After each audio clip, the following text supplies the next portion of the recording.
Alright guys, TacticalRab back again today. Hope you're all doing well and enjoying your day so far. And the qualifiers for Major 1 have now concluded and everything is set in stone for the OpTic Major in just a week or so's time. But plenty was happening on the timeline last night. The Crimsix versus FaZe stuff continued, but also Scump with a very few generous words for iLLeY after OpTic's massive improvement these last couple of weeks. Very much intrigued to your thoughts in the comment section below. Hit the like button if you enjoyed the video. Subscribe if you're new as always. I'd greatly appreciate it. Really helps the channel. The YouTube algorithm likes it as well. Thank you very much indeed for doing that. Firstly, this is Octane, the first time in a very long time. Seems like he's actually excited to go into a major. The last 2 years or so on Seattle haven't been pretty for Octane. But yeah, can't wait for Major 1. Been 2 years since I've had this kind of feeling, and I'm ready for that first match already, he says. Very exciting, really, the storylines going into this event. Because, look, FaZe have come through. They look like the #1 team in the world again. But still, Seattle, Toronto, two of the teams that look so good at the Kickoff Classic right at the start of the season. They've fallen to the wayside a little bit. And then, of course, FaZe have come through. OpTic have come through. Los Angeles Thieves also looking very good. You've got London mixing it up as well at 4-1 this stage. So just some great storylines going into this event. We'll have a look at the brackets here in just a second if you guys missed it in last night's video. Firstly, some frustration again from the Minnesota guys, right? Talking about the fact that they had a very hard,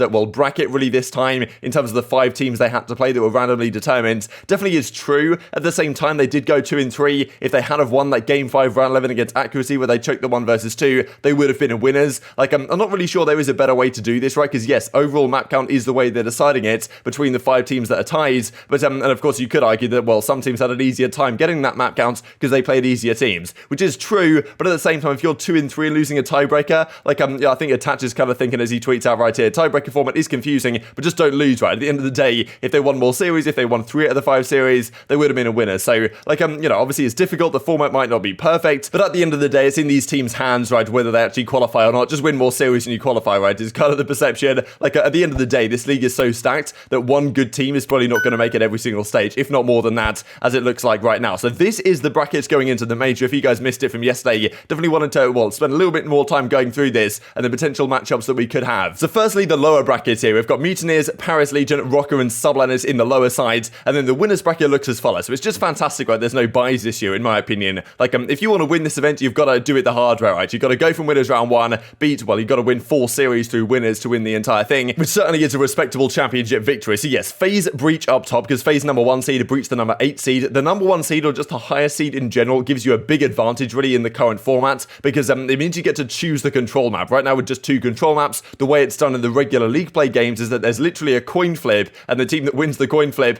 gets team A, as they call it, that gets the advantage in the vetoes. And right now the advantage in the control veto is massive because you just get to veto the one and play the other one, which isn't usually the case when there's 3 maps played in control. Hopefully we get that from stage 2. I'm sure that's the top priority. So the higher seed in these games will mean that you can just pick the control, which does give you some degree of advantage. So FaZe play Boston, OpTic play Surge. That's a banger matchup if Surge honestly improved to the level that we saw them at the Kickoff Classic, and shortly after that as well, because lately, OpTic would deal with Surge no problem, I think, the way they played this past weekends. Ravens versus Guerrillas is interesting, actually, just because London, the only team they lost to, I believe, this stage, was Los Angeles Guerrillas. They beat everyone else they played, they lost to LAG, so maybe not the greatest matchup for London to start here. And then Thieves versus Ultra, so yeah, both European teams kind of on the bottom half of this bracket, but both LA teams as well. Very honestly, this is a stacked set of bracket. Los Angeles Thieves versus Ultra round 1, that's a banger straight out of the gates. Of course, they just played a couple of days ago and Thieves won 3-1, so whether that'll happen on LAN again, who knows what the situation will be. And then, pretty much just sees into this lower bracket. The loser of Texas, Seattle, for example, will play against the Paris Legion. So, not the end of the world, I suppose, but still, obviously, the big thing that you guys are noticing is that it's very possible to not only get a Los Angeles derby in this second round, which I'm not sure I'd put money on happening, right, given the difficult matches they have in round 1, but we've kind of been looking forward to LAG, LA Thieves, the 2 matchups between those 2 teams. How's it going to go? Slasher versus his former team, Huke versus the team he was on last season as well. And on the upper side, it's also plausible we get OpTic versus FaZe. This is probably the easiest one to call, right, that OpTic probably will beat Seattle, but there's of course no guarantees, and then FaZe you'd imagine will beat Breach. So definitely a very likely possibility that we get FaZe, OpTic and winners round 2. That's already a banger straight out of the gates. So yeah, very excited for this bracket. I think it's just so stacked the way these teams have kind of matched up the last couple of weeks or so, and just some cracking games. So yeah, very much looking forward to that one. This also, if Marcy is just to mention real quick, because it's kind of what he says, been getting bullied playing Gava 2 Control. That's not a map that FaZe want to play. This tournament, if they want to ban Gava 2 Control every single series they play, they'll have the ability to do that. Unless maybe they come from losers bracket into the grand final, at which point maybe the winners bracket team gets the veto advantage, which I guess is some advantage at that point. But still, in general, FaZe will have the #1 seed. They'll give them the advantage to pick Tusk control on pretty much every single series series they play. So he says he's going to feel like Thanos a little bit, and I guess that's why it's pretty good for the FaZe guys, right? They got this 5-0 record by beating New York Subliners in that final series. Now, this is what's kind of continued with last night, right? Like, Simp comes out, you are horrible at Crimsix, make it personal, and yes, I'm aware. This is the tweet that, well, I kind of saw this after I just finished recording yesterday's video. This is kind of what I was referring to on the thumbnail. GG's FatSex, I'm sure the battles will come this year. So yes, this tweet did exist to some degree. Definitely a bit of tongue-in-cheek stuff, but still, it's always a fun time when a Simp and Co play up against Crimsix, because, yeah, these guys always have a fair bit of back and forth, hitting the timeline. This, for example, as well, just to kind of explain this, that was happening, a lot of you guys were atting me in these tweets. So BT tweeted this out, Crim is my son at this point, and this guy Craig on some sort of burner account comes back with this. Let's see if you're top tier in 10 years. Scratch that. Let's see if you still have a job playing COD in 10 years. Disrespect a guy that's won on multiple teams over years. Kind of cringe as separate your dynasty full shot. Not really sure what that's meant to mean, but yeah, pun intended, right, I guess on the short bit. So look, Craig's on a mad one, and you know, in fairness, Simp and Arcitys, I'm pretty sure they both treat this out as a bit of a copy pasta, right? So I thought it was pretty funny, to be honest. Like, you know, Simp and Arcitys having a good time with this on the timeline, which, you know, who knows, right, what happen to these guys in the future, because that's the thing. If Simp and aBeZy and Arcitys, if this trio keep on killing it, like, it feels like, honestly, after yesterday's games, like, we're kind of back in mid-2021 again, where FaZe just rolling through teams, having no issues at all. They started out 5-0. Last year was a similar story, right? They lost at the kickoff event, whatever it was, that year to Florida. This year they lost as well, and well, they went 11-0 last year to start the year off before they lost to Los Angeles Guerrillas, that actually was at the time.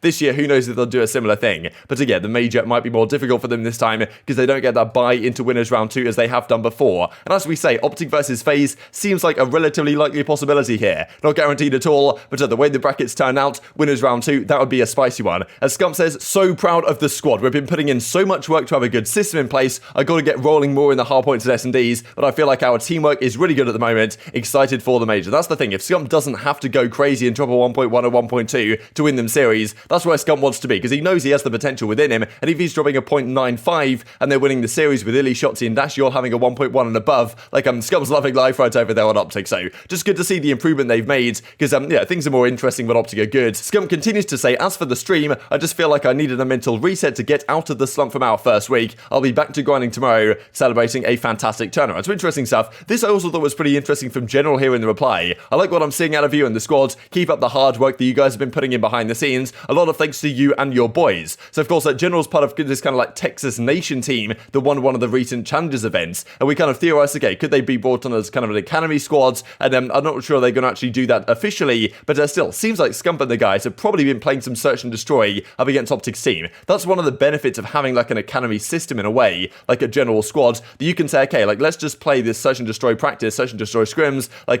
just work on some strats and stuff against this amateur team that, you know, of course you're not going to try out some of these strats on pro teams, but that's generally great practice to play against an amateur team that's actually trying to beat you guys, and that's one of the benefits that having an academy system can actually bring to the table. So, yeah, not an official academy, but still, seems like they're kind of, the Texas Nation squad, whatever they're calling themselves, is certainly helping out the main team right now. So interesting to see. Of course, look, some further reaction from the other players as well. Dashy was certainly a happy man after yesterday, dropped like a 1.35 KD or something. I believe he's also leading the entire world, I guess the entire Pro League, in stats for non-traded kill percentage. I think like 76% of his kills or something don't get traded, which is pretty incredible, like better than a lot of other Maniards as well, which definitely he's turned around his performance the last couple of weeks. This also to iLLeY, GG's to Boston 131, time to hit the hyperbolic before the major. Like, I don't know about all this new COD slag and stuff, but I know the Pope was killing it yesterday. This also from Shotzzy I thought was just an impressive mindset, really, because as he says, really sloppy series out of us, but we were able to close out. This is the thing, generally you'll find with the best teams, even when they don't play their best COD, they still get over the line. We saw that with FaZe right the first week or so. They played Paris, they went game 5, but when the pressure was on, when they were down 2-1 in that series, they turned it around, won the series, not playing their best Call of Duty, still got over the line. This is the thing that great teams do when they're not playing great, they still get the results. That's what they did here, and it's good from Shotzzy to appreciate that, right? Because I think generally it can be possible for some teams, like if they win a series, they'll think, okay, all the mistakes we made map 1, map 2, whatever, don't matter all that much, we don't really need to look into them because we won the series, who cares at the end of the day? But it's good from Shotzzy and the rest of the guys. I'm sure Rambo's certainly on top of this in terms of the mindset fronts. They're like, yes, we might have won the series, but there were some mistakes there, there's things we need to clean up. We can't afford to lose a Gather 2 hardpoint like that against a top team like a FaZe. We can't afford to be down 5-4 in the search and destroy as we were on the verge of being down 2-0 in the series. So, yeah, definitely showed some clutch factors and resilience as we discussed last night, but still, it's good that Shotzzy kind of realizes, look, we didn't play perfect by any means, that was pretty sloppy from us, and we still won 3-1 at the end of the day. It's definitely impressive stuff. Now, this came out also on stream last night, that I believe it was shot to stream. Scump had to say in the chat that people were discussing here on the Reddit that, well, Scump was in the chat right here saying the following: Inda might be a top 3 teammate of all time. Like, no cap at all. So, I mean, this is pretty incredible right from Scump, because he's teamed with a lot of players over his career. He's been around for so long, all the way since back like the Quantic days back in Black Ops 1, like alongside Aches and TP, then going on to the Dynasty, right, and even before that, the OpTic team they had, like Clayster, Proofy, Nature, all those good teams they had back in the day, and even like Black Ops 2, right, where they had big timer, some legendary lineups in OpTic history, no doubt. But immediately, right, Scump's only teamed with iLLeY for a very short period of time.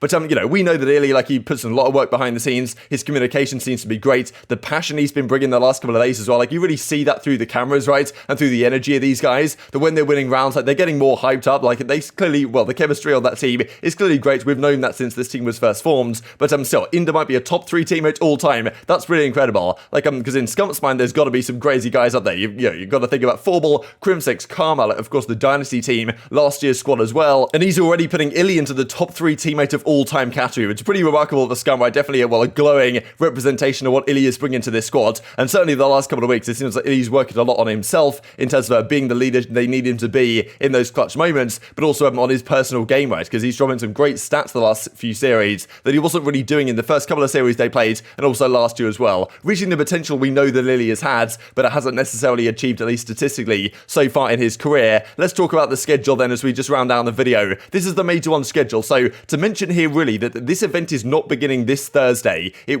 runs Thursday through Sunday, the majors. Now it would be beginning this Thursday in a normal major cycle, but I believe maybe due to they couldn't get the venue for this week or whatever, they're delaying it by a week. So usually the way this works is there's 3 weeks of qualification, straight into the major the next Thursday, then there's a week off, and then we go into the next major. This time I believe it's a week off now into the major, and then straight after the major finishes, straight back into the stage 2 qualification games. So a little bit of a funky one this time around. I think it's probably better to do it the way that it will be done from now on, where there's no break at all, keep that momentum going, and then take the break after the major, but it is what it is. We have like a week or so to wait until these matches are going to hit our screens. But yes, these are the 4 games to kick things off. Of course, only 4 games are determined right now what they're going to be. Those are the 4 winners games. OpTic are last. It's going to be a late one over here in Europe, but to be fair, at least the London and the Ultra games are earlier on in the day than they could be, and it's definitely an exciting time to be a Call of Duty fan. But very much intrigued to your thoughts and all this stuff in the comment section below. Hope you guys enjoyed the video. If you did enjoy it, hit a like button, tells the YouTube gods it's a good video, and I like you should see it as well, and I've grown the competitive Call of Duty community. Thank you guys as always, take care,